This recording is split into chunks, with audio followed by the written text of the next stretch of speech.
अच्छी काली वीडियो आप छोटे ब्लॉगटे पकई जानते मिनी ब्लॉगटे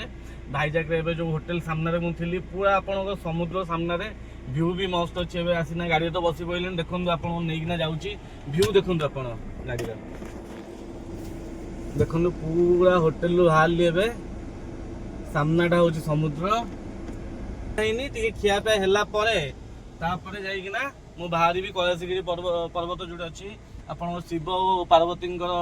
मूर्ति जो अच्छी से बाहर आप सामने भ्यूटा देखो ये होटेल बाहर सामने हूँ समुद्र एवं तो जेहेतु खरा अच्छी बोली आप देखुए भाई फांका अच्छी ठीक 3-4 बेलू जो भिडियोटा मुझे बनैबी कारण आज भिडियोटा मुझे अपलोड करी रात अपलोड करी तो से टाइम भिडियो देखिए एक्चुअली व्यू केमती आ भाईजाक लोक मैंने कौ रेट्रे भिडियो बुझे समुद्र कूल बीच रे आसिक पहुँच गली भाईजाक बीच नॉर्मल एवं एति भिड़ अच्छा लोक तो एत भिड़ भी यहाँ तो छोट पहाड़ उपर ये हनुमान भी अच्छा हनुमान को कहते व्यू भी देखो भाई व्यू देखो